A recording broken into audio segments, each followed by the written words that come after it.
Praise the Lord. எனக்கு அன்பான தேவ பிள்ளைகளை, தேவன் உங்கள் யாவரையும் நிறைவாய் ஆசீர்வதிப்பாராக. ஹல்லேலூயா. யாக்கோபென்னும் சிறு பூச்சியே பயப்படாதே, நான் துணை நிற்கிறேன். இஸ்ரவேலின் சிறு கூட்டமே பயப்படாதே, நான் துணை நிற்கிறேன். பயப்படாதே, கர்த்தருடைய வார்த்தை, பயப்படாதே.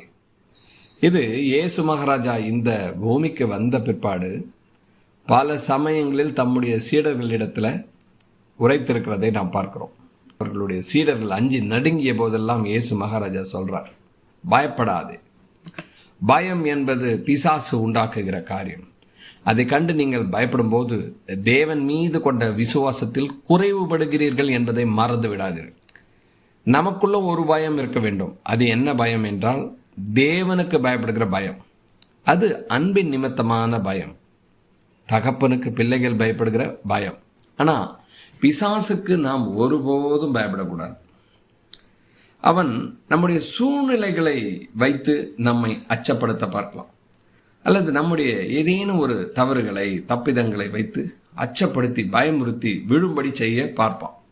அது போன்ற சூழ்நிலைகளில் நீங்கள் திடன் கொள்ள வேண்டும். எப்பேற்பட்ட தவறுகள் செய்திருந்தாலும் பாவங்கள் செய்திருந்தாலும் தேவன் நம்மை மன்னிக்கிறவராயிருக்கிறார். அளவில்லாத அன்பு நிறைந்தவராயிருக்கிறார், இரக்கம் நிறைந்தவராயிருக்கிறார். அதனால் அறியாமல் ஏதாவது செய்திருந்தாலும் நீங்கள் கவலைப்படாதீங்க, தேவன் உங்களை மன்னிக்கக்கூடியவராயிருக்கிறார். சூழ்நிலைகளை கண்டு அஞ்சுவது, இந்த சூழ்நிலை என்னை இதோ அச்சமூட்டுகிறதே, எப்படி பயப்படாமல் இருக்க முடியும் என்று நீங்கள் கேள்வி கேட்கலாம். எப்பேற்பட்ட சூழ்நிலையிலும் தேவன் என்னை கைவிட மாட்டார், என்னை காப்பார் என்ற எண்ணம் தான் உங்களுக்குள்ள ஓடணும். எந்த சூழ்நிலையிலும் தேவன் உங்களை கைவிட மாட்டார்.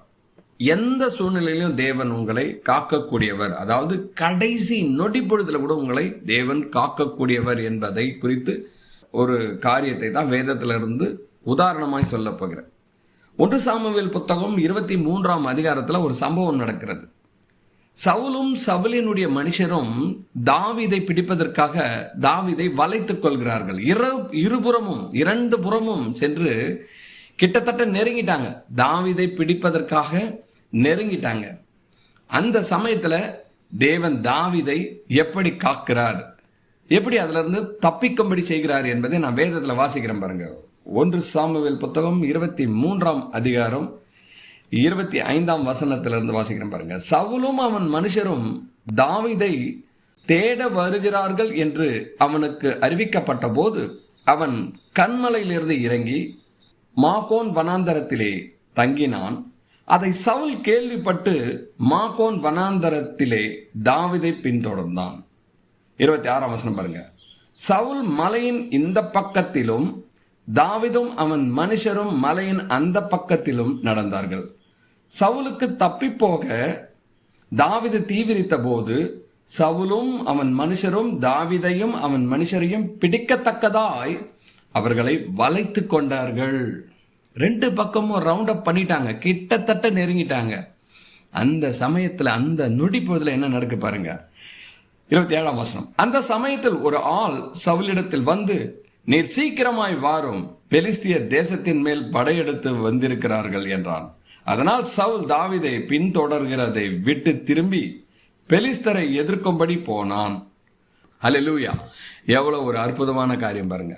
அவ்வளவுதான், தாவீது பிடிபடுவதற்குண்டான சாத்தியம் கிட்டத்தட்ட 99% நெருங்கிடுச்சு.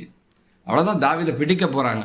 அந்த சமயத்துல தேவன் தாவீதை சவுலின் கைக்கு எப்படி தப்புவிக்கிறார் என்பதை இந்த வேத வசனத்தின் வழியாக நீங்க பாக்குறீங்க. ஆகவே எனக்கு அன்பான தேவ பிள்ளைகளே, சூழ்நிலையை கண்டு பயப்படாதீங்க. உங்கள் சூழ்நிலை எதுவா இருக்கட்டும், எப்பேற்பட்டதா இருக்கட்டும், உங்களை அச்சமூட்டுகிறதா இருந்தால் நீங்க பயப்படாதீங்க, தைரியமா இருங்க, திடமானதா இருங்க.